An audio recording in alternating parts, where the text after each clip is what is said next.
first and foremost, there's not really like too much of a formal intro to this program that we're doing here. We kind of just like to dive into some topics and obviously see where things take us. I guess yeah, you're Yuri, you're the CEO of Darvideo, right? Is that accurate?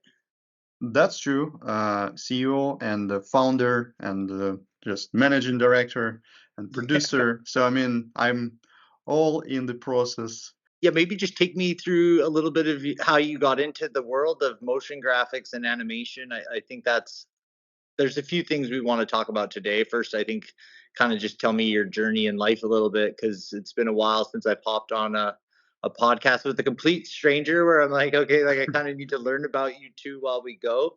So yeah, a little bit of your history. Then obviously, I think yesterday, big development with ChatGPT's new 4.0 image generation that I'd like to pick your brain on just how that whole world is going to impact everything. I think motion graphics obviously takes True. what ChatGPT can do kind of to the next level of like how do you creating these stories and maintaining consistency and everything that goes into that. But I think that could be next on the radar. And then yeah, just maybe a little bit about what you think about what's going on in the world today because it's a Sure. crazy one. So yeah, maybe just paint a picture of your history and Mhm. what's going on in life.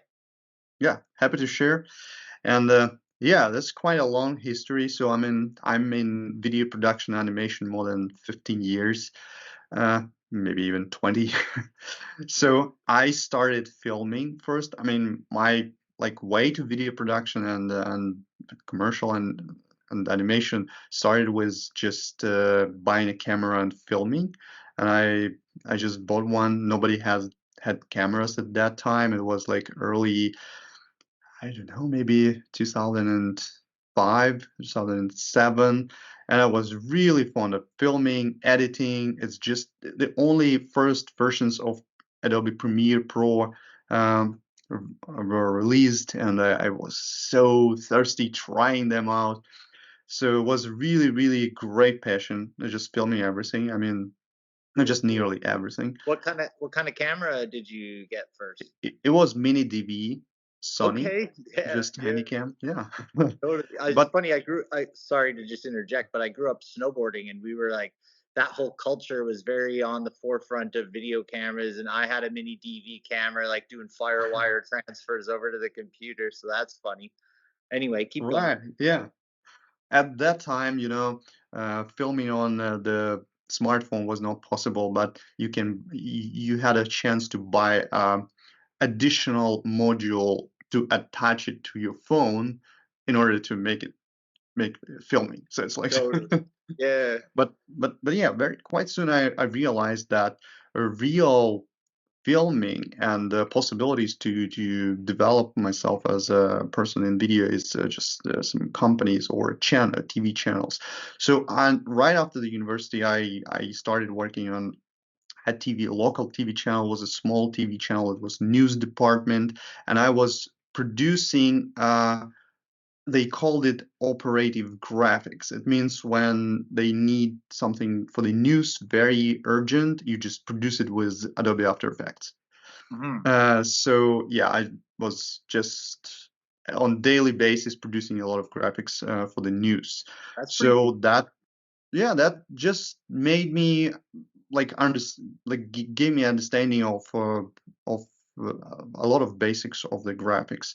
And at the same time, I was working on a small company that produced commercials for subway for some screens in the subway, and just was everything very in motion and very quick education at the same time. Hmm. And after that, I worked on some TV channels, some like more national TV channels, but still, I understood that TV channels, even at that time, was like around 2008, 2009, they were just, stuck in some previous era of television and some old cameras and so on. So they didn't progress a lot. And I soon realized I want to be an independent filmmaker, like commercial video maker. And I just went freelancing very soon and started a company very soon. And I spent maybe 7 years of like producing video as a videographer. I hired a small team. We were filming commercials, like company films and so on. Yeah. But the most gradual change happened when, I mean, I'm from Ukraine, and there were some problems with the country situation in general. Was like back in 2014, and like shooting in general were just on the pause, on the big crisis, and many people just noted that it's really cool to produce animated videos. It's much cheaper, faster, it's independently on the weather or just location. And I just remember how I just found this thought. So wow, you can produce a lot of video independently of where people, where the team, where the client. So it's like super international. It's you can just do whatever you want with computer graphics. You can create whatever you want. So it gives you so limitless possibilities. And I switched to this very fast. I switched my team, and we started to do animation, 2D animation, 3D animation, explainer videos, commercials, and then with years later, we moved to more to creating some advertisement, educational and entertainment content. Like last year, we have completed like animated series for kids and some documentaries, and yeah, it just Yeah. for The full world is scale endless. animation. Yeah. It's kind of endless. That's pretty cool that you yeah.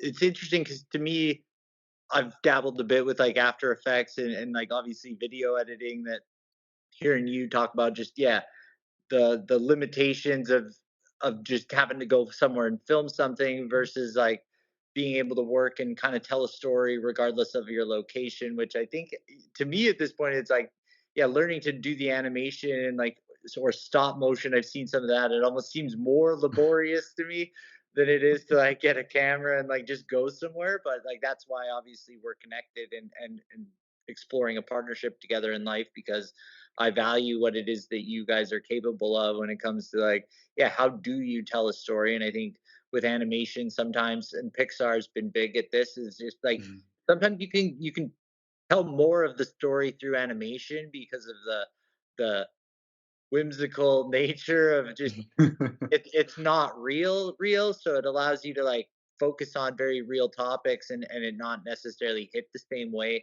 that it would if you were trying to do it in film, which I think is a powerful tool. And it's just like yeah, like you watch all of these kids movies and stuff and they're addressing like very real issues about life and like the people, and it's interesting how like a wide audience of people can buy into that because it is animated and it yeah, just takes off the edge, I think, a little bit, which is kind of cool. Mhm. So that's neat. And Yeah. then, yeah, obviously, you've been growing and doing a lot of work in that department. And what's the team looking like? I know I've met Boris from the team.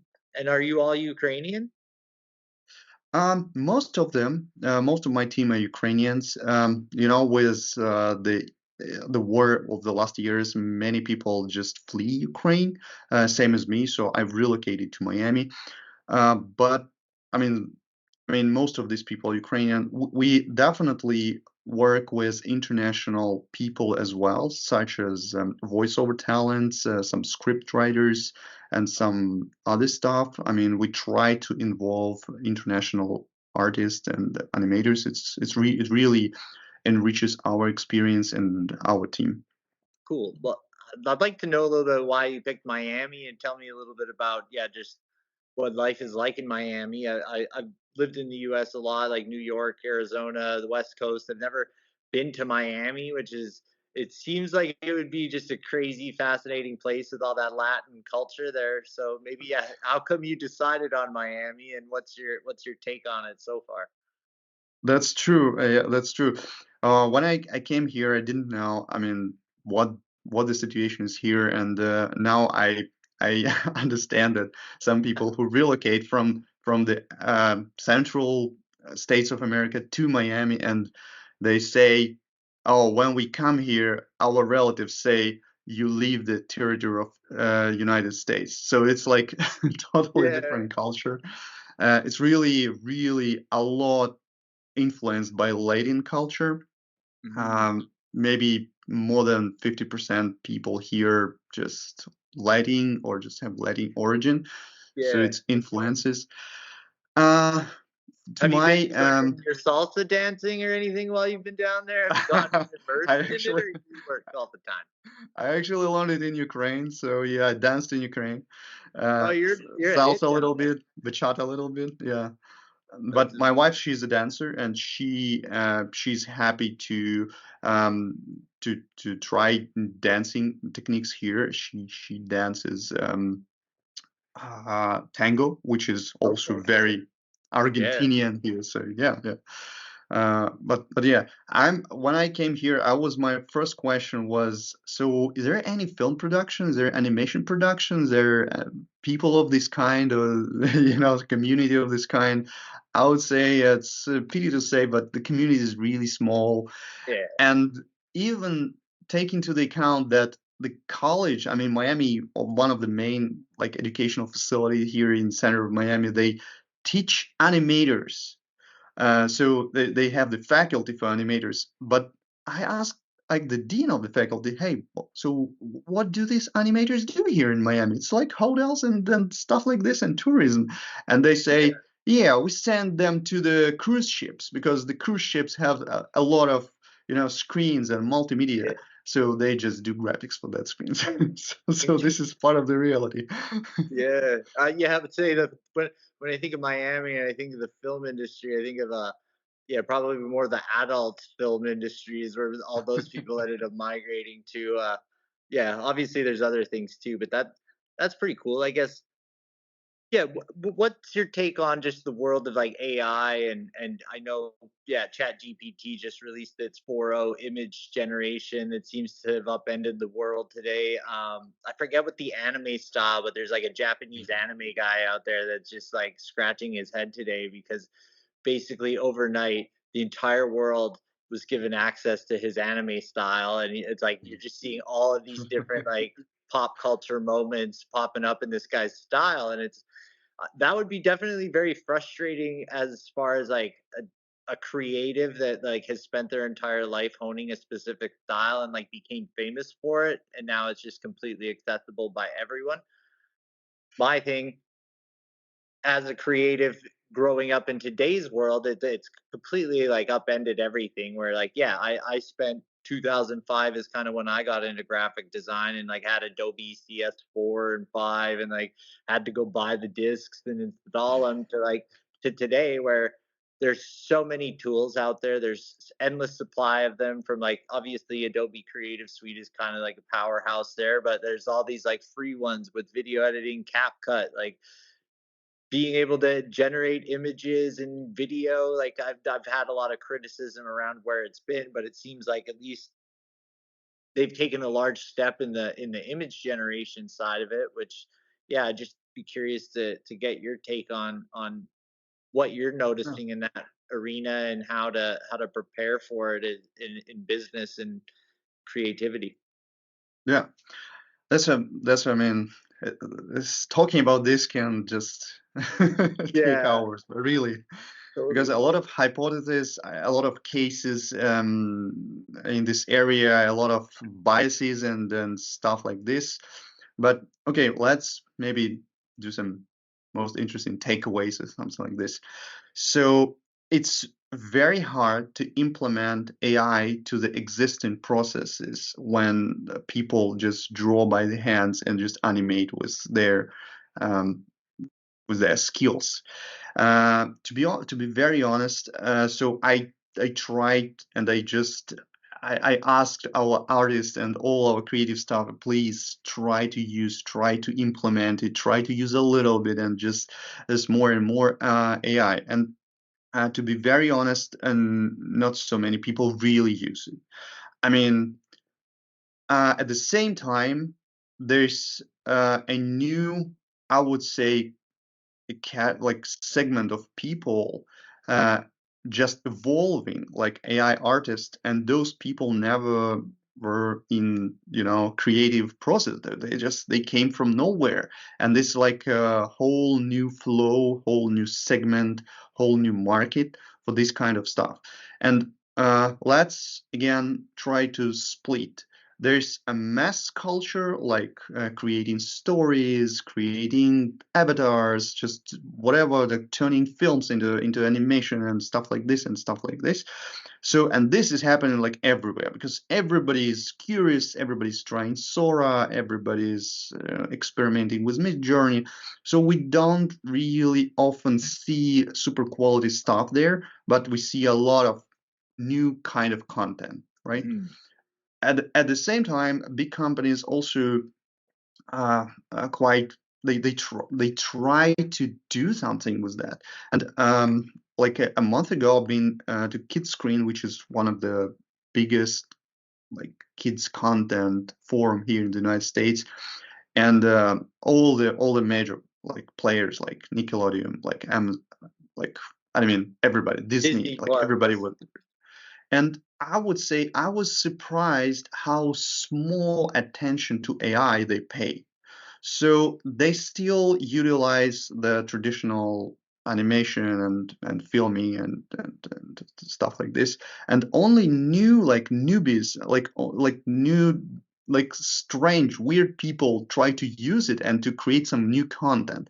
And there was Yeah. only one case that a studio from Germany, I think they created a full episode of the new animated series with AI, and they just presented it as AI. It was really nice. It was really cool, but they invested huge amount of time and money, and they say, okay, we saved comparatively to traditional production, but well, it was so huge amount of, again, Yeah, smart people skills there. So it's totally. not easy. I mean, it's not. I mean, when we're talking, and at this particular moment, we are creating an AI video for the client, and we see how serious company clients are picky to the content. They want everything to be on their brand. They want to implement Totally. corrections. They picky to the details, and it's not possible to do. I mean, it's possible to do with AI, but you spend so much time and efforts. So maybe it's easier to just do it with a 3D model or something like this. So I mean, it's very bright and attractive when you just experiment with this. But when you try to reach particular results or just create a particular frame, it's quite complicated in most cases. Totally. Yeah. So You yeah. know, I share the same view. Like, yeah, most of the time it's experimental is how I would use it. Where it's like, oh, let's see what this does, but then it ultimately comes back to like, can I scale this, and is like, how can I integrate this into marketing on a consistent basis? Where, yeah, you may you really have to be good at explaining things, and that can be a bigger challenge. It's like, okay, yeah, how do I explain to this intern, but then it interprets it differently rather than just like having the skills to go in and create it. Where it is interesting, yeah, the people who are, yeah, kind of like leaning into the space in a way, and it's like yeah, for the most part, you probably don't have like the background skills to actually be able to do it, but like then you've kind of found that little niche in there where you're like generating specific type of content that like goes viral maybe or whatever. But as far Yeah. as like, yeah, I want to create Toy Story 1, Toy Story 2, like actually have continuity between the first one and the second one and our characters maintained and like all of that stuff. I think, yeah, we're still quite a ways out. It's just, yeah, again, interesting to see where you see it fitting into life. And I think, yeah, it's making me think about the future where it's like, okay, like what's going to evolve out of this really, like in some contexts of like where does it all go just across the spectrum more so rather than just like motion graphics, animation, and image generation. It's just like, yeah, I've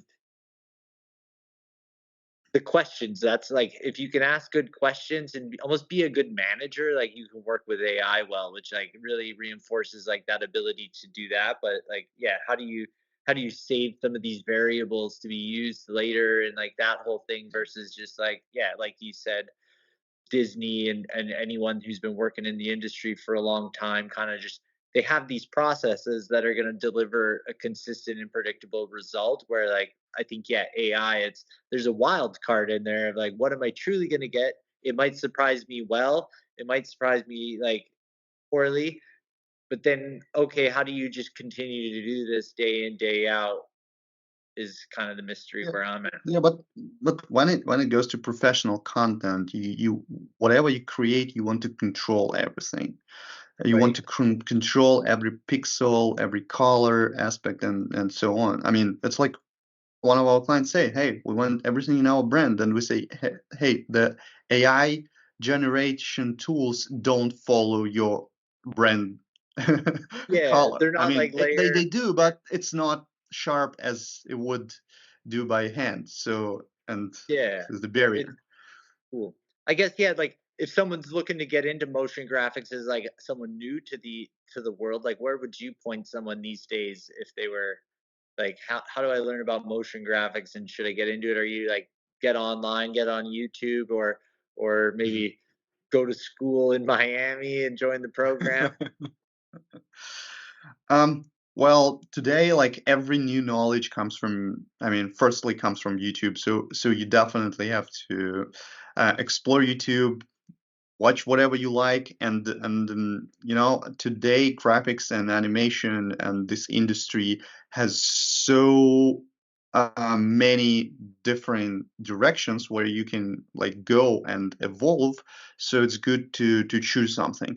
um it can be games, it can be like big cartoons, it can be YouTube web series. You can just create your whole episodes by yourself if you want. So it's just a lot of different ways to grow, and even within some particular destination, like okay, like animated series for kids, right? So inside that you can be either animator or illustrator or storyboard artist or just a storyteller or a scriptwriter. Just, I mean, a lot of them again, and then just for kids or for adults, more Yeah, humorous or more like a drama. totally. So it's good to figure out so what you can do, because I one of my things that I do is just I always hire people, sometimes freelancers or just to our core team. And when somebody comes and says, I do this, I do that, I just try to do that, and I understand it's not so this person didn't form a particular expertise or just didn't empower his particular skills. And I prefer to work with people who say, hey, I do create characters and I do this cool. Mhm. And I really value people of this kind. I Totally. mean, Like I feel like yeah. that's motion graphic. Like you want a specialist, right? Like Yeah, there's people that are super talented at specific things, and I am not them when it comes to that sort of stuff for sure. Like actually boggles my mind around like how some of these things are created and just yeah, like the movement and animation of like Spider-Man, that new Into the Universe of yeah, Miles Morales. And I'm just like that it blows my mind that people created that, right? Like that they had the sure. vision and then they had the skill set to like actually like put this all together and it is more engaging than I would have ever thought, right? Like it blows my mind where like obviously like I'd like to figure out how to integrate some sort of animation. Like I know on my YouTube channel, and I probably shouldn't say this because it's funny, but like also kind of like sad. But I ended up going on Etsy and like finding this motion graphics package for like $15 that had like full creative licensing to it. And I was like, Yeah, oh, like this is exactly what I'm looking to make, right? But like it's so hard to find the right people. I used to watch this show on Netflix. It was a podcast, but what they would do, I forget what the name of it was. Maybe I'll put it in the comments. But yeah, it was basically a podcast like this. But what they did was they animated the whole thing. So it'd be like you and I are in an animated universe walking through, like fighting monsters, and like we're just having this conversation together, right? Which is like, yeah, that makes it way more compelling than two guys just sitting here chatting. I know sometimes people they want the information and that's cool. And one of the things I love about YouTube is just people watch it on their TV. Like 50% of my views all come from people on TV, right? And I'm like, wow, like yeah, that is really changing everything from my perspective about how people are consuming content and maybe which platform to put my energy into because it's like yeah, everyone from the 3-year-old nephew that I have to my 73-year-old dad, like, will sit down at their TV and like start browsing YouTube, and it's like want to explore more on animation and how to do it. Obviously, there's varying degrees of how you can integrate animation and motion graphics and these things.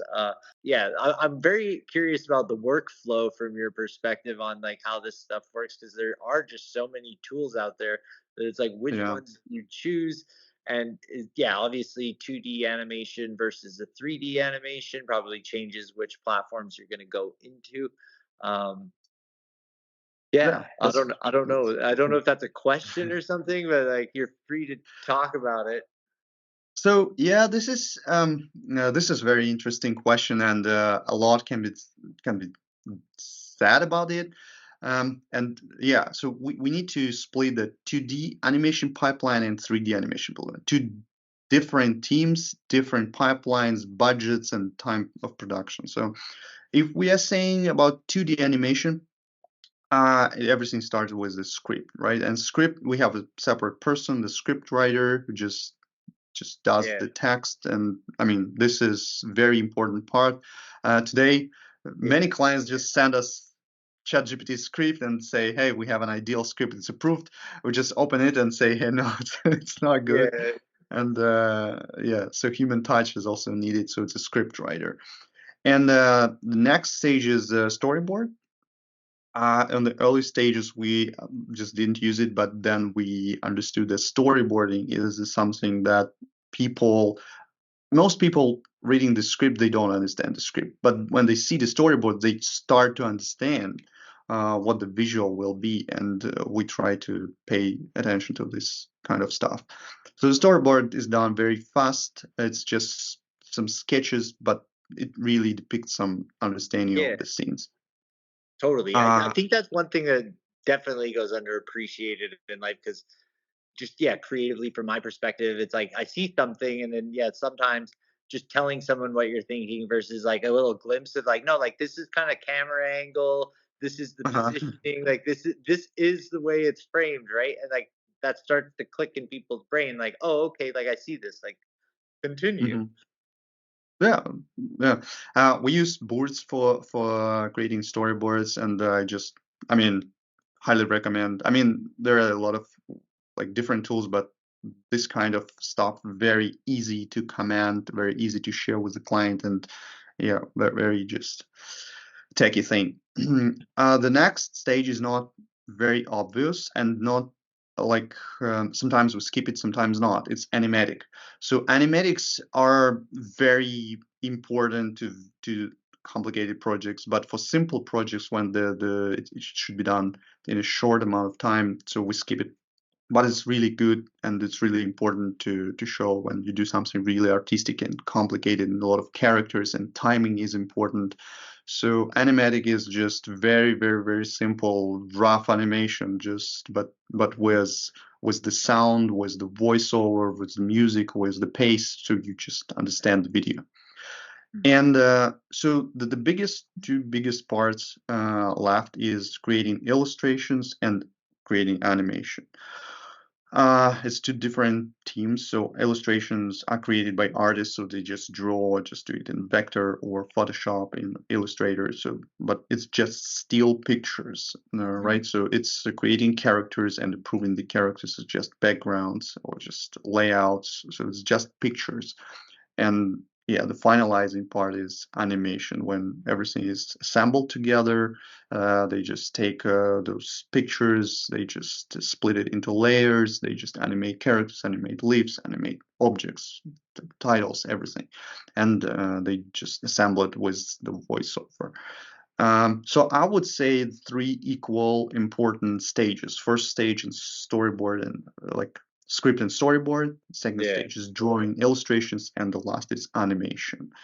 So yeah. yeah, that's cool. Yeah, I think obviously the idea is got to be nailed, and otherwise it's like yeah, you could go through all of this process and kind of have like a meh thing if someone's like, hey, here's my perfect chat gpt script, and you're like, okay, cool, but like hasn't kind of like gone through that human filter of like someone with taste, right? Because like a lot of times like you get a you get someone that owns the business, or someone that's kind of like doing whatever in the business, like a secretary or an executive assistant, and they're like, "Hey, I got sweet now. I can write scripts because I got Chat GPT up with me." When it's like, okay, there's certain things like what framework have you run this through as far as like yeah your storytelling arcs or like whatever it is that you wouldn't know that because you didn't spend your entire life like learning how to do this and that's where it's like yeah AI can be a blessing, right? Like it can accelerate, it can help you through roadblocks or like writer's block a little bit from my perspective. Cause like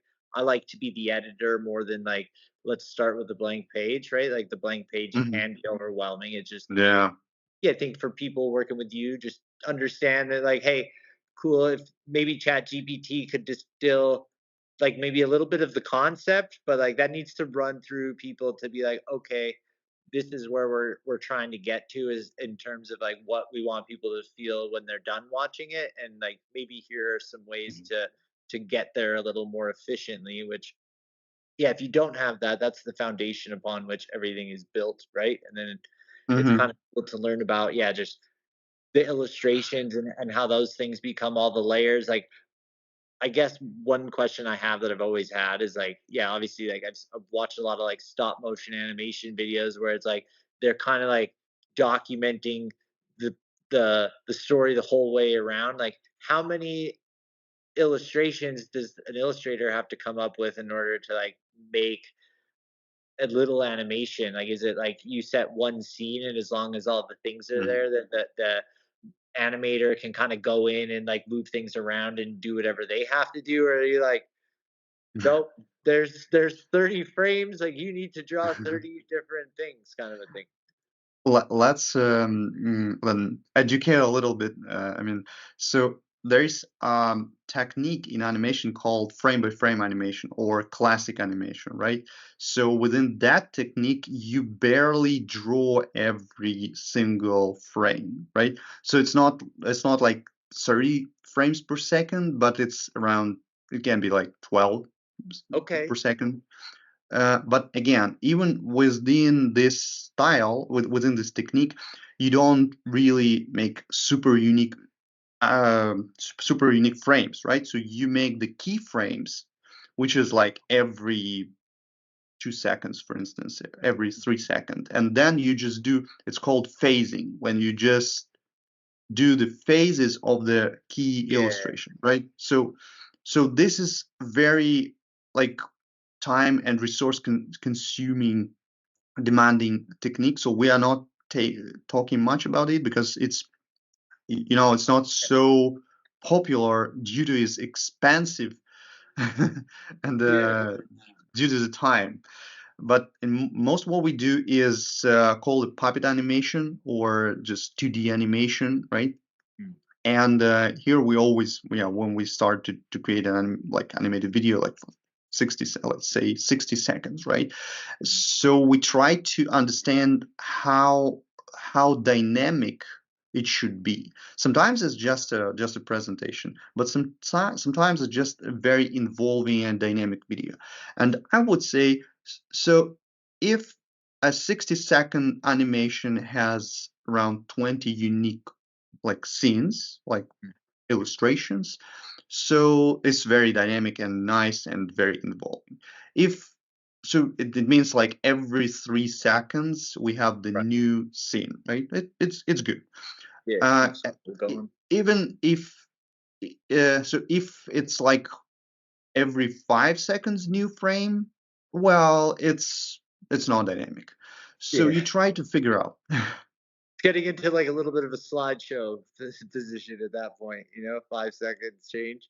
Yeah, I would say clients sometimes try to create these scripts with ChatGPT or whatever, and they say, "Hey, we have the script for 6 second animation, and there's 5 frames there." And we say, "Hey, are you serious? I mean, that's nobody will watch that. So you need to work on just splitting it into framing, some adding some interesting details and things like this. It's not just like a talking head. Nothing changes. Yeah, totally. That's one of the yeah, like this is one of the bigger things, and this is something we can talk about maybe later. Is just yeah, like I like making videos where I'm talking, but it's like I'd like some cooler things popping up around and Right. doing that. But it's like I'm at that point where like I can't have it be too intensive and resourceful because it's like there's just it's not worth it. Like if I start getting 100,000 views on all my videos and like I make a couple $100 every video, then it's like cool. That's why I do like YouTube because it's like okay, if you can get to a certain point here, like you're just gonna get monetized, and then at that point, like it pays to create content depending on the scale and what you're talking about. Obviously, you get paid differently, but it's like Instagram, you put all this energy into it, and I do it for a lot of different companies, and like you're relying on someone to like leave the platform, come to your stuff, and like go through these processes versus like now like everyone is becoming a production company at this point. And I love what you're doing with motion graphics and animation. I think that like Okay. is a nugget of hope and excitement to me, is just like having this connection with you, learning a bit about it. um I guess, It's yeah, like we should. definitely it's definitely not like working in a bank or so. No, definitely not. Which I like that because like I get nauseous and my palms get sweaty at the idea of doing that. Right? It's like I enjoy this entrepreneurial journey. I like the freedom that it has with it, but it also comes with an immense level of responsibility to like show up every day and like I just yeah, like 7 days a week sometimes for 3 years on end. It's like every day. What is one thing I can do today that's going to move the vision forward? Today, one of those things is talking to you. I'd like you to give like Thank a you. full plug for people to like check out your work and get in contact with you, and maybe tell us who like the ideal client is for Darvideo, like who would be a good one to connect with you. Yeah. Yeah. Thank you for this. I personally very much in love working with every client that has their vision and that has their understanding that what they want. I mean, and it can be any kind of company. So the problem is people quite often they just don't have the clear understanding where they want just what kind of video, how they will use it, or just they just want something, and it's very hard. I mean, it's really good when people have a strong idea or just a good product, or they Mhm. just love some particular um, reference or example or just inspiration, and they're just very passionate about what they do. It's good to work with people of this kind. Totally. And I guess, yeah, like obviously the budget could probably go from anywhere to absolutely everything you got in order to do this, depending on what you're trying to create. Like if you wanted to start Toy Story 5, probably costs a little more Right. than a 60-second video. But yeah, like if someone is interested in getting into this, like, yeah, what can they expect to spend maybe to get going, or test the waters I with would you? Okay, I would say just for general understanding, most in most cases, let's say 60-second animation because it's very popular format, and a video of this kind can cost like several $1,000s, right? I mean, it can be cheaper, it can be like Totally. closer to 10,000, but it much depends on a number of factors that we always discuss. And we always have to keep in mind that example, as you say, can be a Toy Story, it can be just a simple video from the YouTube. But it's good to discuss the details and other factors like deadlines, like I don't know, complexity, like the how the story will go, how many characters. Maybe it's just will be a story of one character, or just a story of 50 characters, or Mhm. just I don't know, huge Yeah, is the scenes from character a Hollywood. blob or is it like a highly detailed like Right, Jetsons thing? Yeah, totally. Cool. right, yeah, yeah, right. But it's good to know the details. I Yeah, mean, so I guess like um, budget can range, but they should have a conversation with you because you know what you're doing, and you can obviously walk them through the process. And if someone has it's a Lamborghini Vision on a Toyota budget, like maybe then it's just let's try and rework this back to like get you in a vehicle, the vehicle being your animation video that works for you. What I would what I would like to destroy one myth is that, so at least we don't have this relativeness to the how huge the organization is, because sometimes a very big international company, they want a simple video, they have a clear vision, and they have the script done, and you just do the job. Or you have a very aspired startup or who has so many ideas they want to implement, and it's a very, very costly project. So it very much depends. Yeah. So I yeah. was like, I don't. Did you ever watch The Simpsons in life? Like, Yeah, sure, sure.